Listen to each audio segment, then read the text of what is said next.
¿Estás listo para morir? ¿Sabes qué es el Samhain o el Samhain? ¿Conoces los 9 infiernos del Mictlán, el origen de las brujas o la Catrina? ¿Crees en los fantasmas? Esto es Halloween versus Día de Muertos. Ahí estás, 3, 2, ahí estás. Hoy estamos aquí para celebrar a aquella señora que ha vivido y caminado entre nosotros desde el principio de los tiempos. Seremos nosotros más bien los que caminamos junto a ella, y no ella con nosotros. A veces la vestimos de blanco, a veces la vestimos de negro, a veces la vestimos de 1000 colores, a veces no la vemos, pero sabemos que ahí está. Y hoy es una de esas noches donde ella abre un umbral donde estamos esperando a que lleguen nuestros antiguos familiares y amigos, a los cuales nos festejamos y celebramos con un altar lleno de comida, de pan y por qué no hasta de un buen alipuz. Pero también a veces entran otros espíritus a los cuales tememos que nos alcancen. Y hoy la estamos festejando con gran alegría, aunque los hospitales estén llorando por su pronta cercanía.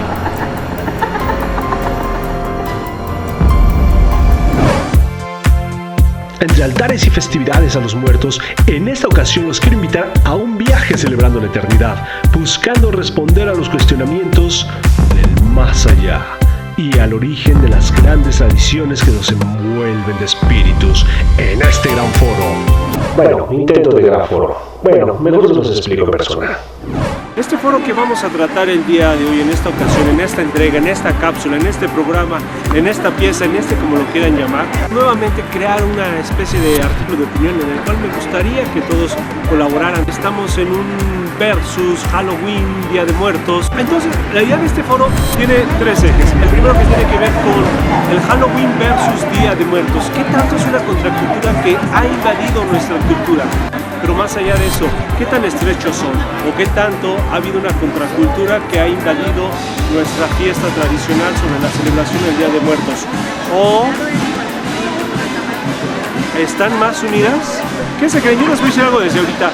Hay un vínculo muy estrecho entre el Día de Muertos y el Halloween. Aunque no lo quieran creer, están más unidos que separados. ¿Alguna vez se han preguntado por qué el 31 de octubre es el día de Halloween y por qué el 1 y 2 es el Día de Muertos aquí y el Día de los Santos Muertos en Europa? ¿Se pusieron de acuerdo todas las culturas? ¿Saben de dónde viene? ¿Saben qué es? ¿Saben cómo inició esta celebración?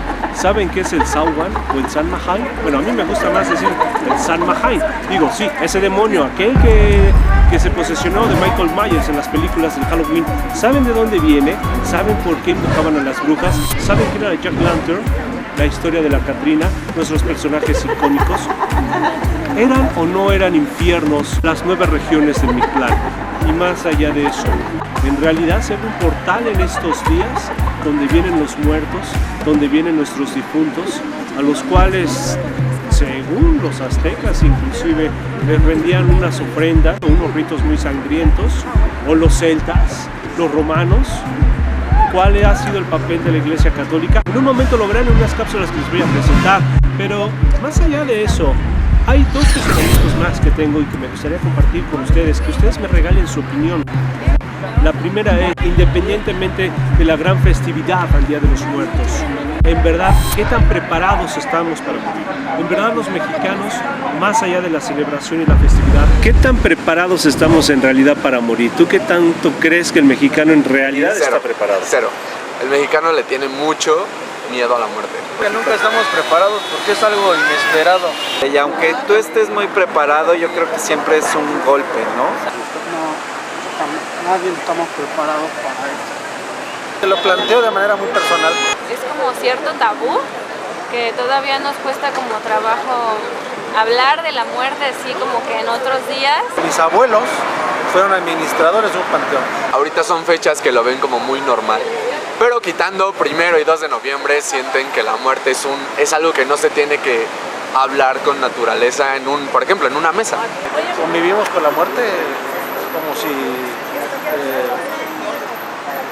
no fuera nada del otro mundo. Digo, finalmente es parte de la vida, ¿no? Definitivamente no, porque siempre tal vez no sé, traemos la cultura del día a día, de estar todos presionados y lo que menos pensamos es en morir.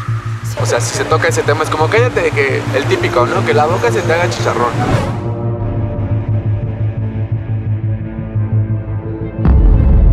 Y otra cosa, a mí me sorprende mucho, llamen los chinos, llamen los celtas, llamen los aztecas y los mayas, todos en una línea de tiempo muy distante y en el espacio creían en lo mismo, creían que se abrían portales de donde venían sus seres queridos o venían entidades malignas y negativas. ¿En verdad existirán? ¿En verdad existirán portales que se abren? ¿En verdad existirán personas que vienen del más allá? Pero si en verdad han existido portales, como decían los aztecas o los celtas, que se creen, díganme si creen en los fantasmas.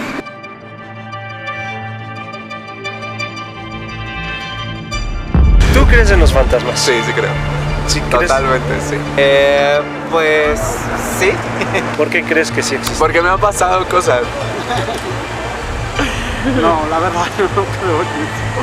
No sé, la verdad a mí nunca me ha pasado nada. Yo creo que sí, porque a tan solo al encender una vela, estás abriendo una puerta. Y pues yo sí he tenido muy pocas, no te voy a decir, mi experiencia paranormal es así para morirse del miedo. No, la verdad es que son cosas como psicofonías, no tanto de ver fantasmas, pero sí sentirlos. Sí creo, al final también creo que dependiendo la forma en que mueren las personas, tal vez no están preparadas justo para morir y pueden dejar ciclos sin concluir, ¿no? Entonces, el que se sigan manifestando es a lo mejor pues que todavía no han concluido, digamos, en su esencia su misión en la tierra, entonces se siguen manifestando. Y aparte, o sea, soy médico y en los hospitales sí pasan, o sea, sí es real. Sí se ven. Sí se ven, entonces yo creo que todo el tiempo estamos en contacto con energías que desconocemos, pero sí creo en eso. Porque esa energía sí se siente. Cuando alguien acaba de morir y es un familiar directo, la energía que desprende ese ser o esa alma se siente muy fuerte. Pero obviamente en estas fechas que más son significativas, pues como toda la gente, la mayoría prende velas o ofrendas, como que jala más ese tipo de energías. Yo toda mi infancia, de hecho yo tengo 45 años y sigo yendo al panteón donde sigue yendo mi familia materna, y en la vida jamás hemos visto un fantasma, jamás hemos visto nada, hemos pernoctado en las tumbas, nunca faltándoles al respeto, pero las fiestas siempre es así, pero jamás hemos visto nada. De hecho, inclusive mi familia que vive adentro jamás ha visto nada.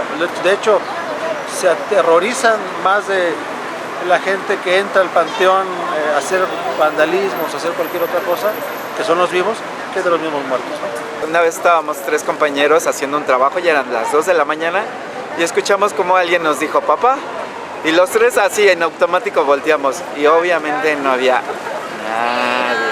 Y nosotros muy prudentemente, creo que ya es hora de irnos a descansar, mejor mañana le seguimos. Hay gente que viene y dice, ¿qué te vino a visitar a alguien? ¿Qué me vino a visitar? Y pues mentira. Yo no creo, pero bueno, ahí dice la gente que sí existe. Entonces, pues yo de cierta forma yo creo que sí estamos caminando entre los que ya se fueron y entre los que estamos aquí.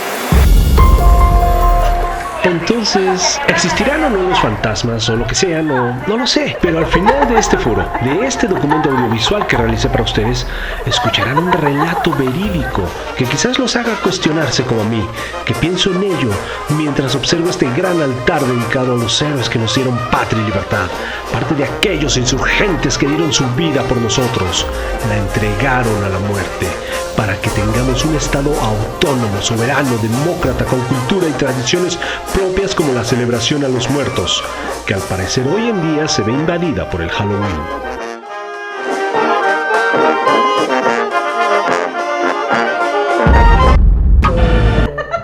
Bueno, pues el Día de Muertos es la tradición tradición mexicana 100%, es hacer el altar a nuestros difuntos y es la forma que nosotros recordamos o tenemos ese día especial, ¿no?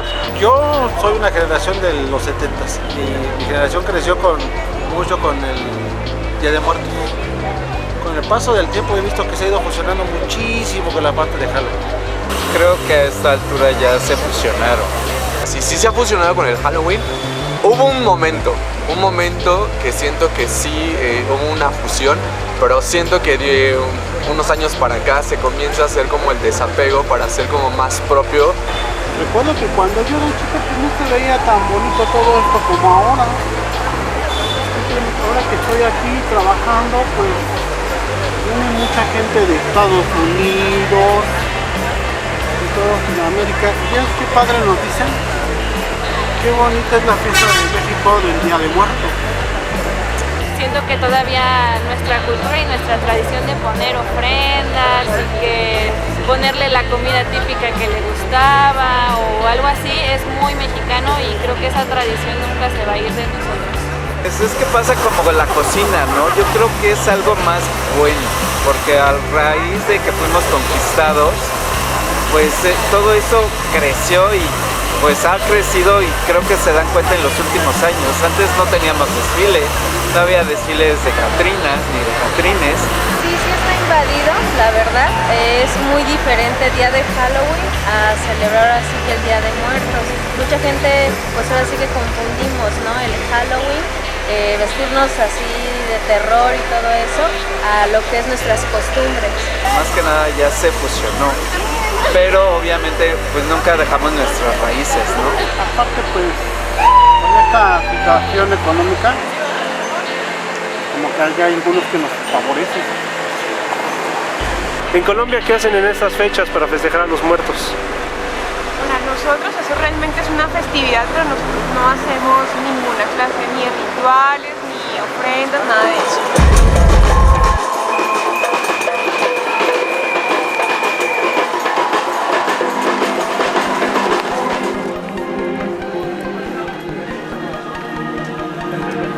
Y ante esta dualidad en México entre el Halloween y Día de Muertos, encuentro en este recorrido nocturno, en la primera sección del Bosque de Chapultepec, un espacio homenajeando al mismísimo Posadas y su grandiosa Catrina, o Calavera Garbancera, haciéndome pensar en los principales íconos de esta dualidad, donde precisamente yo pienso... Yo creo que entre este debate, Halloween o Día de Muertos, hay dos elementos iconográficos muy fundamentales. Jack-o'-lantern por el Halloween. ¿Saben quién es Jack-o'-lantern? No, sí, bueno, ese hombre de la calabaza que tiene una vela adentro. ¿Sabían que en realidad fue Julio César que cuando conquistaron a los celtas cambió los cráneos humanos por las calabazas? Bueno, en realidad era otro fruto. Ahorita van a ver cuál es otro fruto. Y nuestra fabulosa Catrina en nuestro Día de Muertos. ¿Conoces la historia de ellos? A ver si es cierto, sorpréndeme.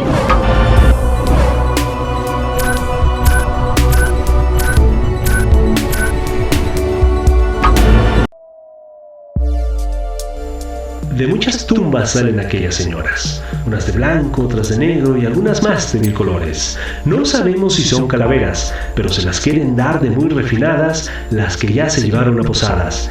Y otras se llevaron a Rivera, pero por muy fifís que se crean, no dejan de ser garbanceras. ¡Ay, pero qué bonita calaverita tan más hermosa me salió de nuestra tan distinguida Catrina, que ya es todo un ícono del folclore popular mexicano y representativo ante el resto del mundo sobre cómo vemos a la muerte los mexicanos? Y no sé si valga la pena hablarles sobre la historia de la Catrina, porque esa información la encuentran por todos lados, como que sus orígenes se remontan a sátiras del caricaturista y grabador José Guadalupe Posadas, criticando el ambiente político-social de aquel entonces con su personaje la Calavera Garbancera. Términos críticos, despectivos y burlones que se referían a los mexicanos que se creían de un estatus social superior al del resto de su entorno, estando igual de jodidos que los demás, algo así como los Beverly Hills de la Peralvillo de aquel entonces, o los posers de la Condechi o la Roña, o los que se creen de las lomas, o como diría mi cuate Pirurris, no sé qué se creen esos nacos. Claro que los intelectuales dirían que eran personas que renegaban de sus raíces, herencias y cultura, es decir, que aquellos que siendo de sangre indígena o mestiza se sentían españoles o afrancesados. No obstante, la crítica esencial de Posadas con este personaje, y de acuerdo a ciertas fuentes, es que es un señalamiento hacia muchos mexicanos que, siendo pobres o de raíz indígena, querían aparentar un estilo de vida u orígenes y cultura que no le corresponde. Pero lo que sí les voy a decir es que la imagen de la calavera era utilizada por casi todos los caricaturistas de la época, puesto que representaban a alguien que no tenía nada más que lo que lleva puesto, e inclusive vacíos internamente. Esto significa que la idea de la calavera garbancera, entre otras calaveritas, no tenía nada que ver con la celebración a los muertos, sino a una crítica social del mexicano. Qué curioso, a la fecha creo que esto sigue existiendo. O sea, manito, que la naca tortillera de enfrente y la garbancera esa son lo mismo. Y este satírico personaje de la caricatura periodística de aquel entonces lo incluyó años después, en 1947, si no me equivoco, el también popular y distinguido muralista Diego Rivera, en su obra Sueño de una tarde dominical en la Alameda Central, sellando su propia calavera con el nombre de Catrina. Entonces lo que yo sí les quiero decir es que Posadas no inventó a la Catrina.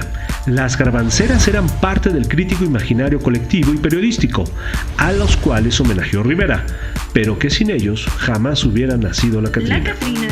Y las que hoy son empolvadas garbanceras Pararán en deformes calaveras. No me da para mi calaverita.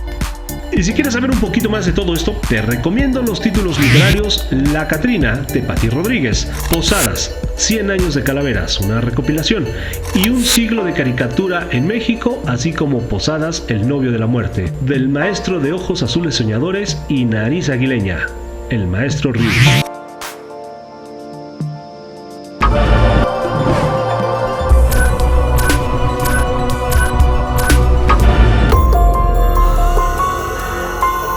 Jack O'Lantern, Jack el Tacaño o el Hombre Calabaza, Es uno de los íconos más representativos del Halloween.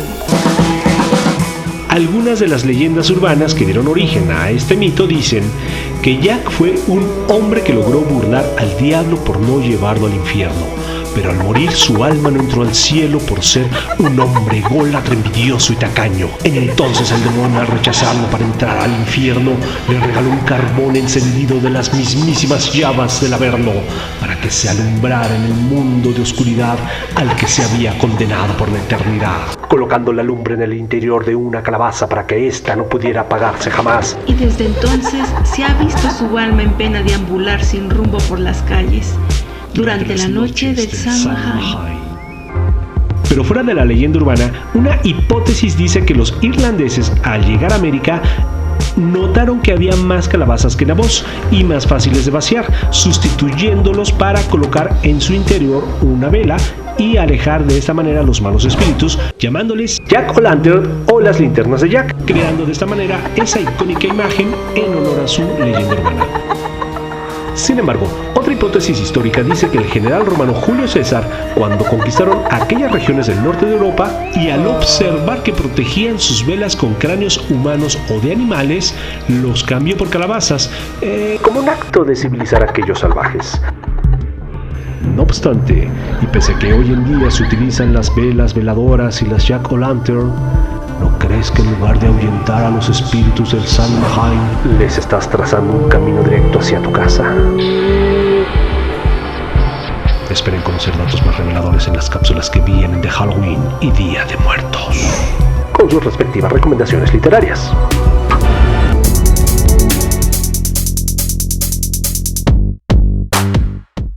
Celebramos mucho la muerte, pero no nos cuidamos en realidad en vida. Le tenemos mucho miedo a la muerte, pero no hemos todavía terminado de aceptar que realmente la muerte es un preámbulo entre el fin de un ciclo para empezar el otro. Parte de la idea de estas tradiciones que los mexicanos nos reímos de la muerte. ¿Por qué? Porque realmente estamos para iniciar un nuevo ciclo después de la muerte. Pero en realidad estamos preparados para eso. ¿Qué tanto aceptamos la muerte los mexicanos como un fenómeno de la naturaleza? Vamos como si fuera una gripa como si fuera el moco que te sale de la nariz, ¿no? ¿Qué tan preparados estamos los mexicanos para en realidad recibir la muerte?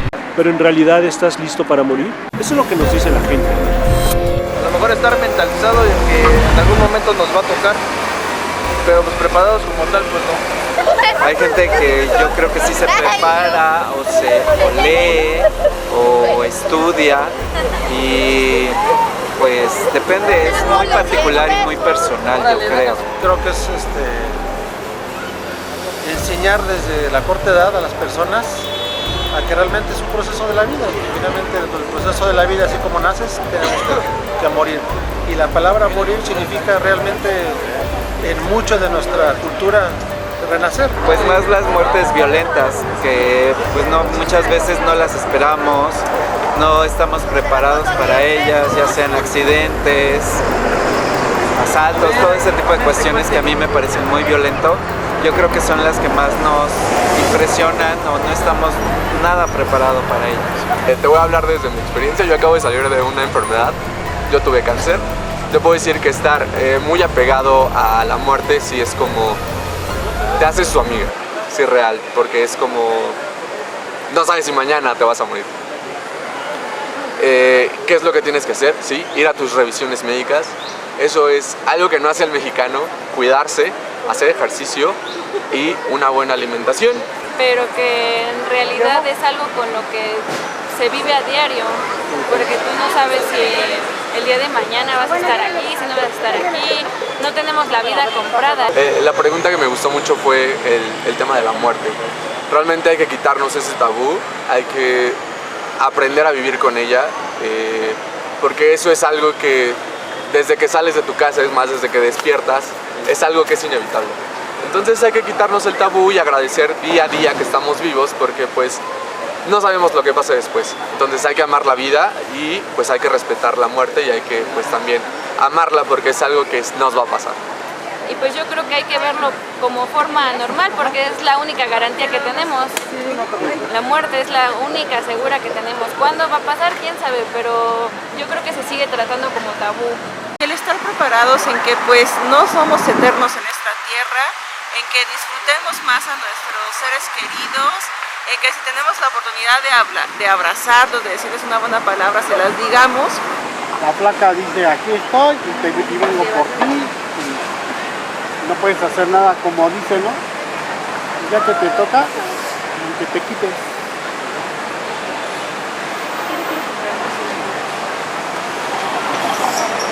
Te tocó, ni modo. Cuando no te toca, aunque te pongas, y cuando te toca, aunque te quites. Eso.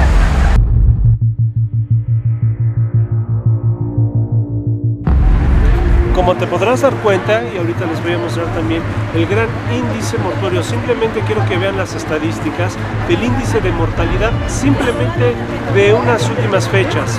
Morimos constantemente, los mexicanos morimos constantemente y a veces por acciones de irresponsabilidad, por no tener un cuidado en nuestras actividades cotidianas. Si se dan cuenta, estas estadísticas nos dicen datos de mortandad enormes y aún así la realidad es de que no estamos preparados para recibir esa noticia tan trágica en nosotros, en algún familiar, en algún conocido, alguien muy allegado. En realidad no estamos, ya no les voy a decir preparados para morir, descuidamos nuestra propia vida. Esa es parte de este foro en el cual yo también quiero que ustedes me regalen su opinión.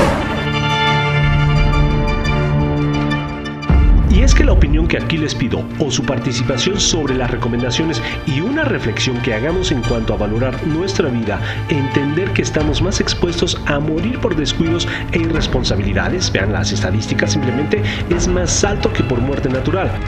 No está de más aprovechar la ocasión por fomentar una cultura de la prevención, desde accidentes y enfermedades hasta mantener una buena salud con hábitos alimenticios de acuerdo a nuestra edad, hacer ejercicio constante, inculcarlo a nuestros hijos, nietos, sobrinos y amigos. Entonces, y ya que durante este viaje que hago a la eternidad, veo el preámbulo al Mictlán, el inframundo de los aztecas, donde solo los que fallecen por muerte natural podían entrar. Pero en realidad son infiernos las regiones del Mictlán. Eran 9 ríos que cruzar, pero eran 4 destinos. El universo, según la concepción prehispánica, no era como la concebimos hoy. No era ni premio ni castigo, cielo o infierno, dependiendo cómo te hayas comportado. Ese era el transcurso del Mictlán. ¿Como los de Dante?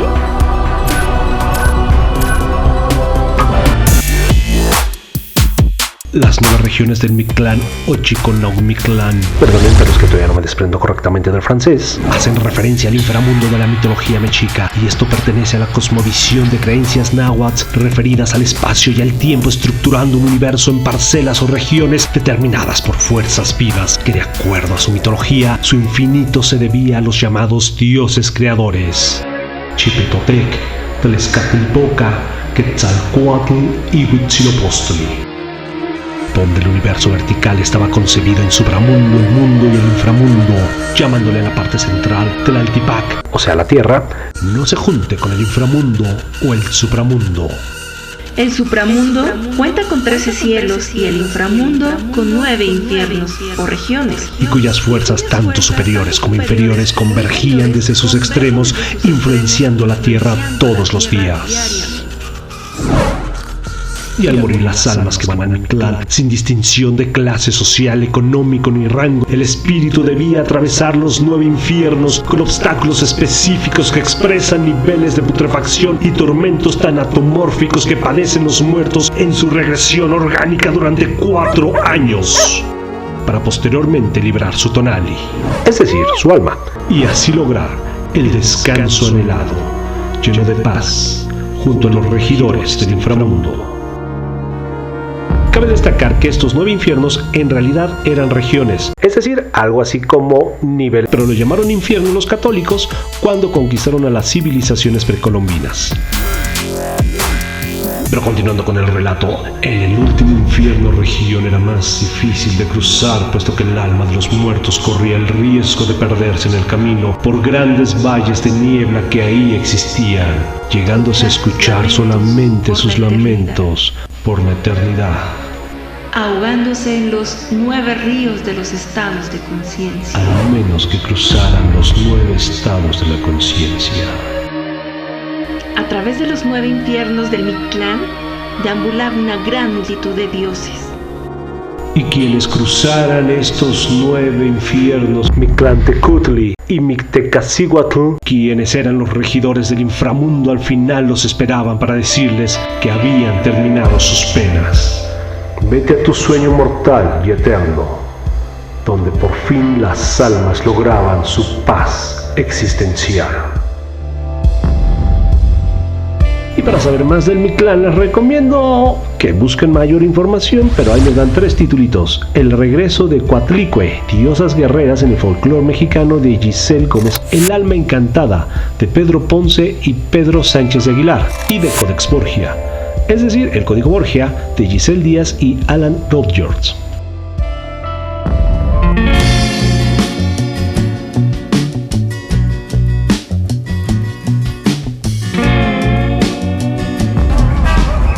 Regresando este noctámbulo recorrido, descubra el Xoloscuincle, y que como dato adicional les diré que se decía que era tu perro quien te esperaba a la entrada del Mictlán para guiarte por parte del inframundo prehispánico.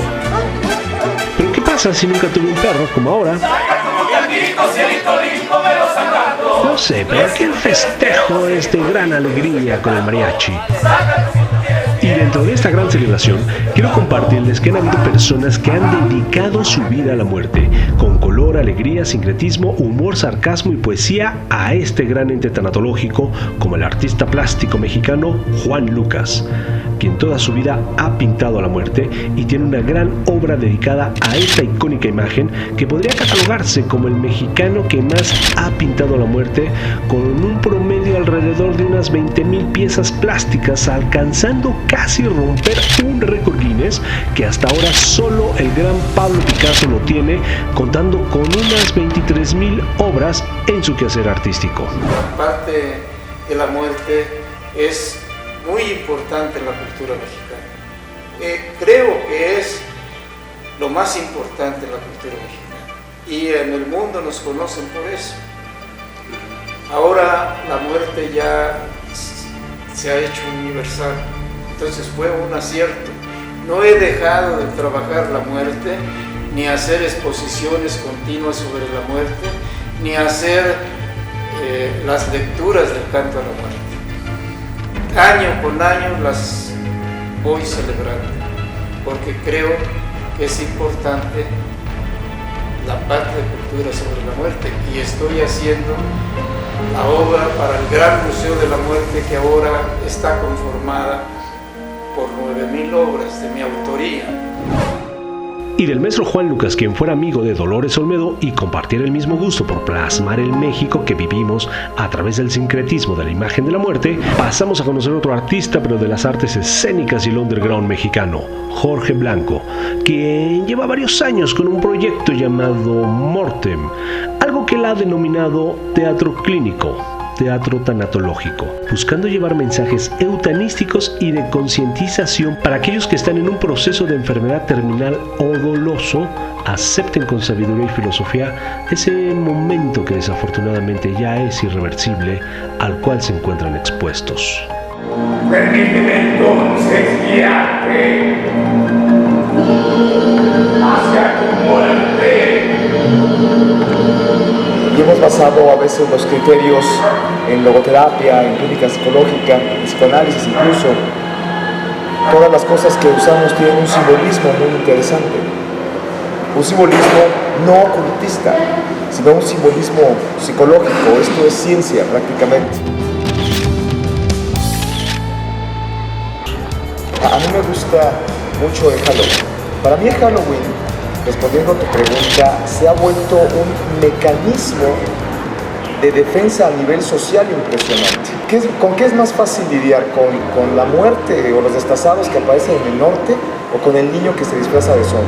Creo que hemos vuelto esa fiesta un mecanismo de defensa psicológica a nivel social. Creo que nosotros hemos rendido culto a la muerte, más aún no sabemos cómo trabajar nuestra propia muerte o la muerte de los familiares. Es un gran desfile para turistas, nada más.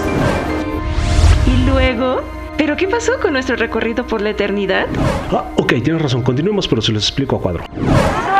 Habitualmente no les voy a decir tantas cosas porque las van a encontrar en las redes sociales sobre cuál es el origen del Halloween, sobre cuál es el origen, el por qué se relaciona con las brujas, con los demonios, pero también se celebraban a deidades de manera positiva.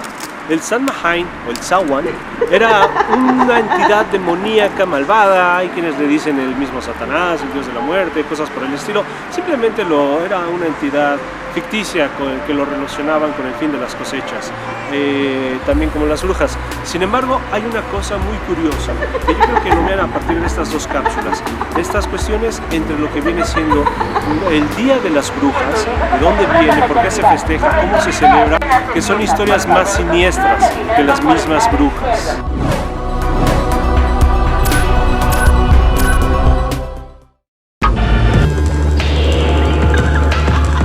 Contrario a nuestra época actual, que tenemos 4 estaciones al año, en la antigua civilización celta lo dividían en 2 estaciones, una de luz y otra de oscuridad, atribuyéndole esta segunda el Samhain.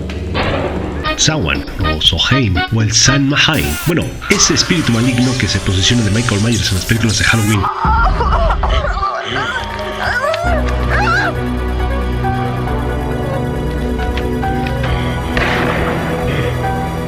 Que los celtas, para ahuyentarlo, despistarlo de sus cosechas, que era lo más sagrado para ellos, encendían calderas, puesto que esta entidad llegaba con más demonios al abrirse un portal que permitía el ingreso de espíritus del más allá hacia nuestro mundo, destruyendo sus cultivos, matando a su ganado y llevándose a 2 que a 3 despistados entre ellos.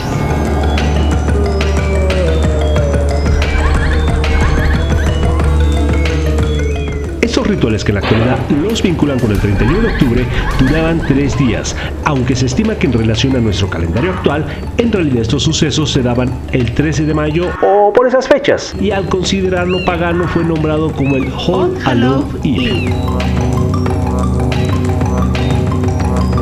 durante el medievo también conocido como los 1000 años de oscuridad, donde imperaba la Santa Inquisición tratando de destruir toda cultura y creencia que consideraban pagana, es decir, toda cultura, creencia o tradiciones no católicas o cristianas, puesto que a las civilizaciones conquistadas intentaban imponer sus dioses, sus cristos, sus santos y sus vírgenes. Pues así es como en el siglo XVI se relacionó al Samhain con las brujas. Bueno, yo voy a decir Samhain de aquí en adelante porque se me hinchan las mujeres malvadas al servicio de Satanás. Bueno, Satanás o el Samhain, por fin, ¿quién los entiende, verdad? Pero así le decían a este demonio maldito. Y según la Santa Inquisición, estas mujeres llamadas brujas eran consideradas así porque creaban hechizos para devorar el alma de los hombres, llevándoselos al mismísimo infierno que se abría por medio del Samhain a través de sus rituales llamados aquelarres. Siendo todo esto una gran cacería de brujas. Y en realidad fue una cacería de brujas, que es el término que se utilizó para buscar y condenar a todas estas mujeres. Es decir, de mujeres que quizás solo eran curanderas, gustosas por el arte y la ciencia, e inclusive quizás más destacables y diestras que el sexo masculino. Y que injustamente fueron relacionadas con estos actos paganos para juzgarlas y llevarlas a la hoguera. De ahí que se relacionan a las brujas con el 31 de octubre.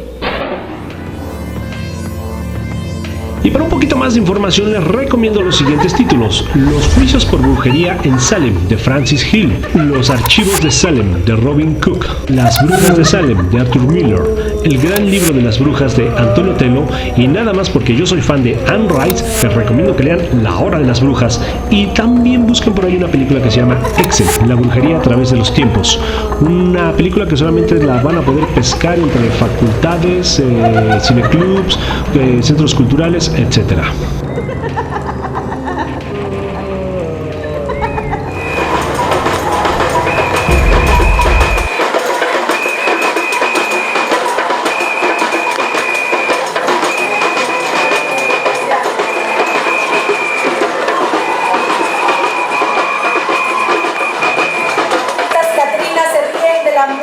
Porque celebran la vida.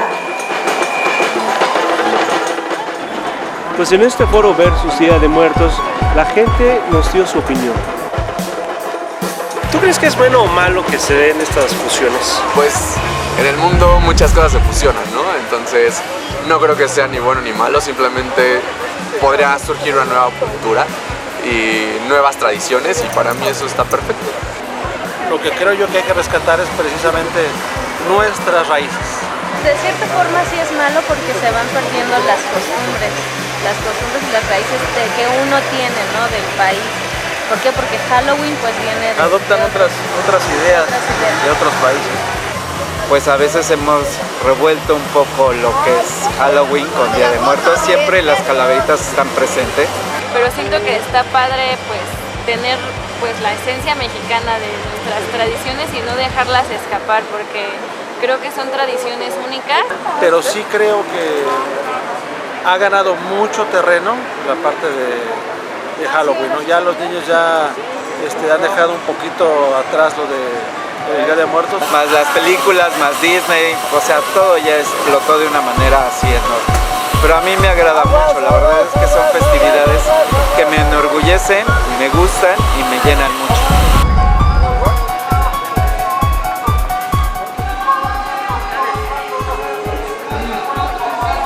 Así es como entre estos valles donde se escuchan los llantos de la Llorona, entre Cempasúchil, las criptas, la misma Sor Juana Inés de la Cruz, acercándome una gran ofrenda sobre el lago, envueltos en una atmósfera fúnebre con los colores de la eternidad.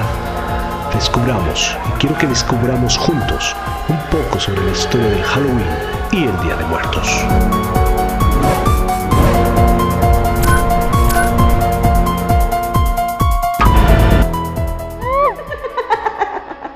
Pero según algunos escritos misteriosos y rescatados de grandes pergaminos, donde datan que las celebraciones de fin de año, la humanidad no lo celebraba como actualmente se festeja, y mucho antes de la Iglesia Católica, mucho antes de la Europa medieval, desde antes de Grecia y Roma, anteriores pueblos y civilizaciones como los celtas consideraban que en esos días se abría un portal, permitiendo a todos los muertos regresar del inframundo. Aunque en realidad, los vivos lo utilizaban para lanzar todo lo malo que se había generado en ese ciclo, es decir, en ese año. Pero ante la bondad de pedir por lo que se quería en el siguiente año, permitía que se filtraran otras entidades.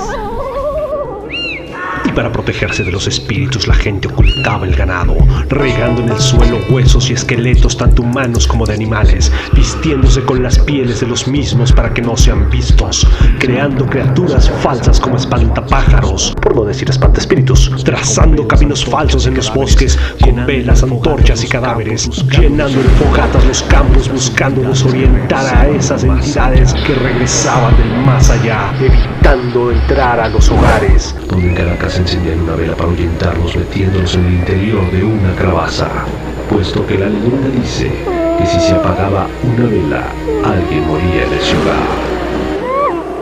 Era la visita de uno de los 4 sabbats, el temido Samhain, acompañado de cientos de espíritus. Una vez pasada esa noche, comenzaba el nuevo ciclo, lleno de luz.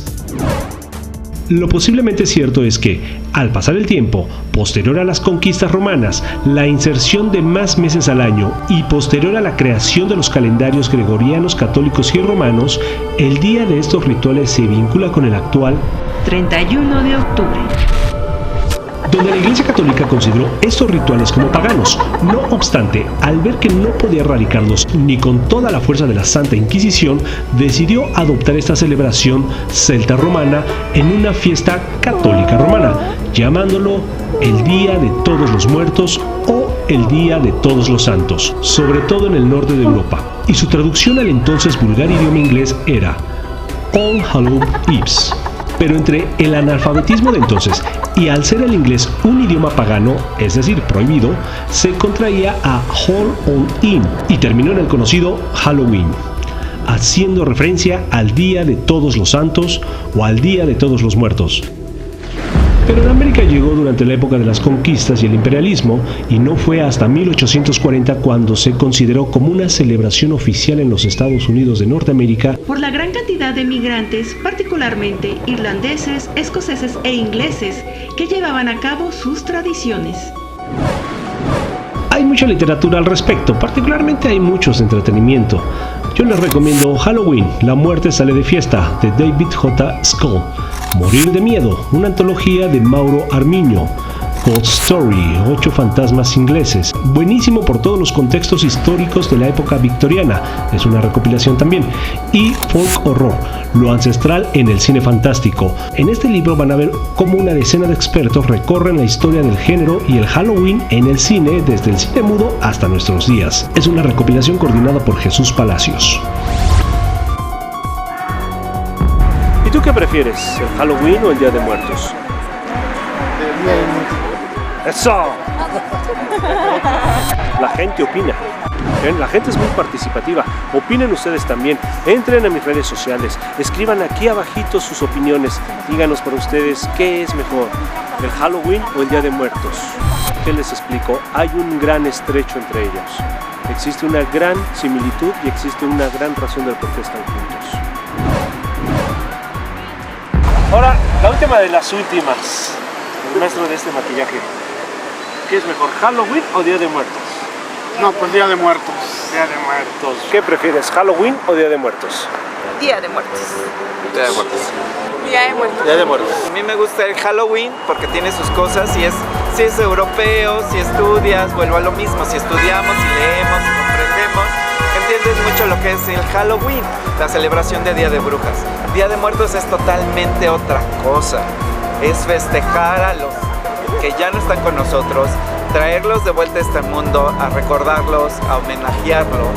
Si a mí me pusieras a escoger entre Halloween, que es lo que veo en mi país, a ver lo que estoy viendo acá, me quedo 1000 veces con el ritual de muertos que ustedes tienen acá, con este día tan bonito.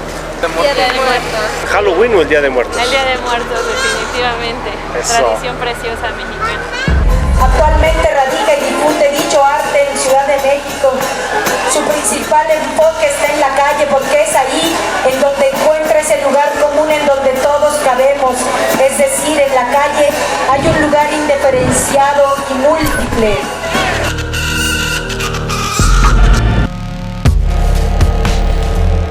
En principio comenzaré por decirles que los antiguos prehispánicos no tenían la misma concepción moral católica de la existencia de un cielo o un infierno relacionados a un premio o castigo al morir, sino por el contrario, consideraban que cada persona tenía un destino diferente al fallecer según su muerte, y tendrían que comenzar un viaje al inframundo, llamado Mictlán, que los frailes y españoles interpretaron como infierno. Pero los espíritus debían llegar con una ofrenda al más allá. Por eso al enterrarlos, los acompañaban con objetos que comúnmente utilizaron en vida y los que podrían necesitar durante su tránsito al inframundo, convidando algo de su vida a los señores del más allá, que se dividían en 4 lugares: Tonaturbicán, Tlalocán, Mictlán y Chichihuahuaco. Y por lo pronto ya les voy a seguir comentando que esto sucedía en el inframundo, mientras que los vivos ofrendaban a los muertos y dioses altares con cráneos. Ni tampoco les diré que ofrecían cacao, aves, semillas, copal, comida, flores, entre otros, e inclusive una bebida que podría ser la tatarabuela del pulque, danzando alrededor de los templos como el Teocalli, mientras que los ancianos bañaban a los niños, les cortaban el cabello y los emplumaban para que no murieran. Y tampoco les contaré más de eso porque lo van a encontrar en centenares de videos en el internet de sobra. Pero sí les voy a decir que el homenaje a los muertos lo realizaban entre los meses de agosto y septiembre, contrario a lo que se cree que es 1 y 2 de noviembre. Esto de acuerdo a la actualización de los calendarios gregoriano, católico, romano, y que hacían más de una celebración al año. Y posterior a la caída de la Gran Tenochtitlán, al igual que con otras civilizaciones, la Iglesia Católica consideró salvajes y paganas estas celebraciones, pero también al no poder erradicarlas, las fusionó con las ya entonces celebraciones europeas del Día de Todos los Santos, que desde hace siglos se realizaba el 31 de octubre, moviendo entonces los rituales prehispánicos a los días 1 y 2 de noviembre, agregándole elementos y concepciones católicas. Por ejemplo, los 7 pisos de nuestras actuales ofrendas representan los 7 pecados capitales. Sustituyeron los cráneos reales por calaveritas de azúcar, los huesos por pan de muerto, y más flores y más azúcares y más velas y más glucosa y más cosas y más concepciones de castigo y arrepentimiento como santos, cruces y crucifijos. Sin embargo, los mexicanos somos cingones, y en la actualidad es una gran festividad que, pese a los índices mortuorios por accidentes, ya sean viales, alcoholismo, drogadicción, obesidad, diabetes o chatear por el celular, entre otros, vemos el festejo a la muerte como una gran celebración, llena de música, color, festividades, catrinas, desfiles, expresiones urbanas, acompañando nuestras ofrendas con fotografías y hasta, ¿por qué no?, con un buen alipuz, como diría Chava Flores. Y bueno, entre más recomendaciones literarias, ¿qué les parece Idea de la muerte en México de Claudio Lomintz? La muerte en los mexicas de Eduardo Matos Moctezuma. La festividad indígena dedicada a los muertos en México de Jaime Nulart. El Día de Muertos, el Halloween y la búsqueda de una identidad nacional mexicana. Esta es una edición muy especial editada por la Universidad Autónoma Metropolitana, que les recomiendo traten de conseguirla, de Stanley Brandes.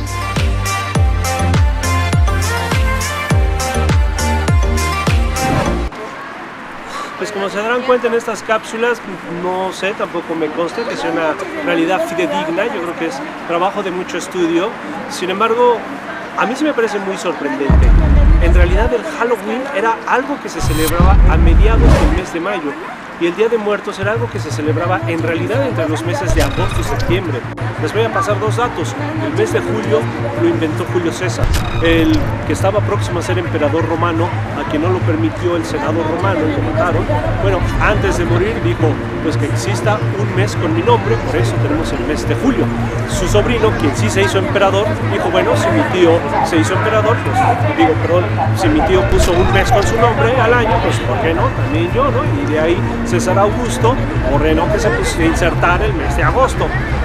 Habrá cierta literatura que dice que hay una justificación y se pusieron en honor a ellos. Otros dirán que hubo un capricho de los emperadores romanos. El hecho es que, por ejemplo, el mes de septiembre era el 7º mes, octubre el 8º, noviembre el 9º, diciembre era el 10º mes del año, es decir, no el 12º como hoy en día. A lo que quiero llegar con esto es que fue hasta que la Iglesia Católica, conjugó todas esas festividades que eran consideradas paganas, como se han dado cuenta, es decir, todo lo que no era de Dios. Ahí viene también parte de esa frase, de los términos paganos, y se homogeneizaron en estas mismas fechas.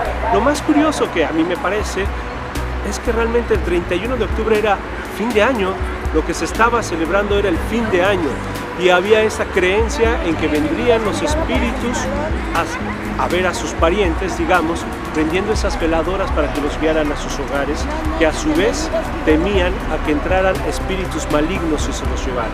Lo más curioso es esa otra percepción, si se dan cuenta, ninguna de las dos, la del Mictlán, en donde habría que pasar 9 ríos y posteriormente 9 estados de conciencias para llegar a algo que es la supremacía espiritual, podría llamarse así. ¿No es muy parecido a la concepción del Nirvana? ¿No es muy parecida a la concepción hindú? Yo creo que sí, o por lo menos para mi muy particular punto de vista, sí. Ninguna de estas tiene nada que ver con la concepción católica, con esa concepción del bien y del mal, con esa concepción de que si te portaste mal, te vas al infierno, si te portaste bien, te vas al cielo. Todo esto nada más son percepciones de un imaginario colectivo, creaciones mitológicas. Sí, también la Biblia es una mitología. Todas estas percepciones judio-cristianas son una mitología. Ellos son la verdadera contracultura al meter sus creaciones, sus cruces, sus santos, sus dioses, sus vírgenes, etc. Yo no sé, con todo respeto, quién cree en Dios, quién no cree en Dios. Todo esto es una invención de la iglesia o no lo sea. Lo cierto es que a mí sí me parece curiosidad. ¿Cómo es posible que civilizaciones tan distantes en el tiempo, en el espacio, celtas, druidas, con aztecas, con egipcios, con chinos, hacían lo mismo, celebrar y festejar a sus muertos, tener la creencia de que venían espíritus del más allá? Entonces, mi pregunta es, ¿en verdad existen espíritus? ¿En verdad existen portales? Sea el 13 de mayo, sea agosto, septiembre, sea 31 de octubre, 1, 2 de noviembre, ¿en verdad se abren portales? ¿En verdad existen espíritus? Y pues sí, yo no sé si en verdad existan o no seres de ultratumba, pero aquí tenemos un testimonio, un relato. Si en verdad existen, mi cuestionamiento es, ¿qué hay después de la muerte? A mí me hacen pensar de ello. Escuchemos este relato. Pero antes del relato les comparto esta foto que a su vez me compartieron en alguna ocasión cuando hacía un reportaje para un medio de comunicación sobre el fantasma de la monja del Café Tacuba, un restaurante en el centro histórico de la Ciudad de México que por sus historias de fantasmas y monjas que ahí se aparecen espantando particularmente a las mujeres, aquí un mesero le tomó una foto a una compañera y posteriormente salió esta silueta que podrán ver o percibir al fondo de ella. Algunos me han dicho con mucha sátira o burla que con mucha imaginación se puede ver una silueta oscura por ahí. Yo no necesito mucha imaginación, yo la veo claramente. Yo claramente veo ahí una silueta oscura. Y déjenme decirles que yo no creo que estos chavos hayan tomado una foto intencionalmente y después haberla alterado por medio de algún software de edición. Cabe señalar que en ese tiempo no existían aplicaciones ni celulares tan revolucionados como ahora, ni programas de edición tan al alcance de todos como existen hoy en día. Esta foto es como del año 2009 y yo sí veo claramente aquí una silueta negra. No sé, puede ser. Los que no sepan, hay una historia del fantasma de la monja del Café Tacuba. Esta foto está tomada en un salón, pero es un salón que, según la historia, la leyenda, en ese lugar inclusive falleció esta monja, que era una madre superior. Tal vez después les comparta un reportaje sobre este tema. Pero, ¿podría ser el fantasma de una de las monjas del Café Tacuba? ¿Será un fantasma lo que se apareció ahí? ¿Es un fantasma lo que apareció en esta foto? Ahora sí, apaguen sus luces y díganle a su mamá que apague la licuadora para que vayamos con el relato fantasma.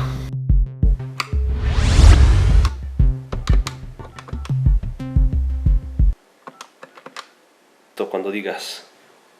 Pues mi relato es de hace algunos años atrás.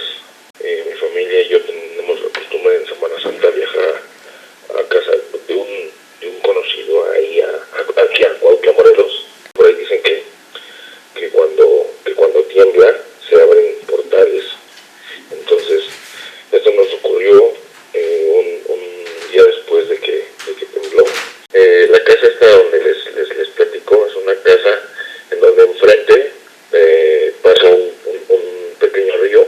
Pues nada, pues estacioné mi carro, las luces del carro quedaron apuntando hacia la parte del río de donde viene la corriente del río, y a lo lejos yo vi que venía alguien caminando sobre el río. Cuando me meto a la casa y cierro la puerta del zaguán, veo como la señora pasó flotando sobre el río. Pasó, la verdad es que no le tomé mucha importancia, no soy una persona miedosa, y agarré y pues llegué a la casa. Y ahí estaban dos de mis primos y mi mamá. Y de repente mi primo, el mayor, voltea hacia atrás, hacia la parte de lo que es el jardín. Entonces mi mamá pues me ganó la curiosidad y le dice, oye, ¿qué viste? Y le dice mi primo, nada. Dice, pero mire cómo se me erizaron los vellos de mi brazo. Dice, no quiero que se asusten. Dice, pero acaba de pasar una señora y se metió a la última habitación. Cuando dijo eso, se escucha como cuando abren y cierran los closets, los cajones de los burós, como si estuvieran aventando cosas en ese cuarto. Y ese cuarto ya estaba encerrado y estaba con las luces apagadas. Yo le pregunté a mi primo, le digo, la señora que le viste es una señora robusta que trae como una bata blanca, le digo, cabello ondulado. Me dijo, sí. Yo le dije, bueno, ¿qué crees? Le digo, que hace ratito que yo llegué, vi que venía la señora caminando sobre el río. Me dice mi mamá, dice, bueno, a ver, tú que no tienes miedo, ¿por qué no vas y prendes la luz de ese cuarto? Sí, sin problema. Ahora me metí al cuarto, prendí la luz y el cuarto estaba intacto, no, o sea, todo bien acomodado, no había ningún closet abierto ni nada. Sube uno de mis primos más chicos con mi tía, así como subieron, bajaron luego. Resulta que uno de mis primos dice que vio a esta persona, pero ya la vio de forma descarnada, ya con la mitad de la cara ya caída.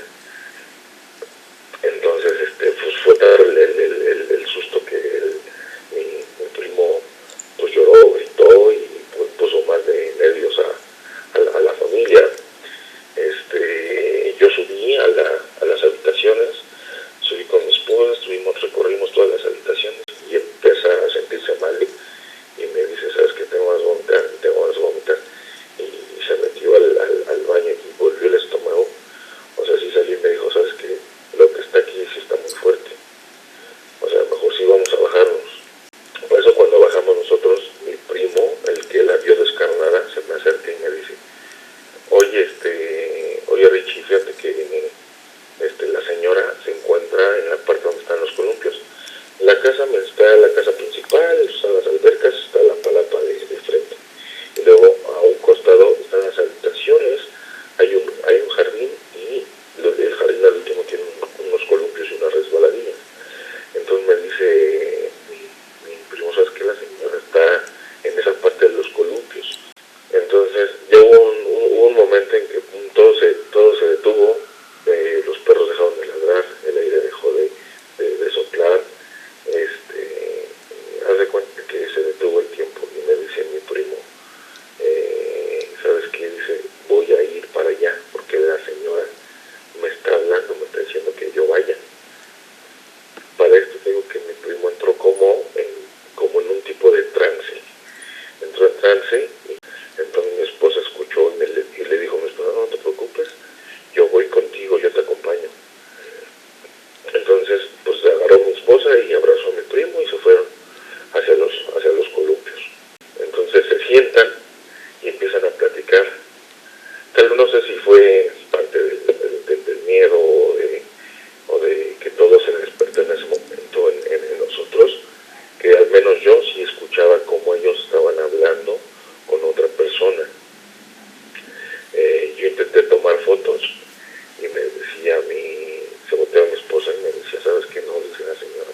En verdad, entonces, mi cuestión es, ¿existen los fantasmas? ¿Existe un ente al cual nosotros nos referimos como la muerte? ¿Estamos preparados para enfrentarlo? ¿Estamos preparados para enfrentar ese acontecimiento que nos llevará a ese umbral? ¿Tú qué piensas? Regálame tu opinión y deja tus comentarios y veamos la muerte un poquito más allá de la celebración en estos días de muertos. Para ti, ¿qué es la muerte? ¿Y en verdad crees que existan los fantasmas?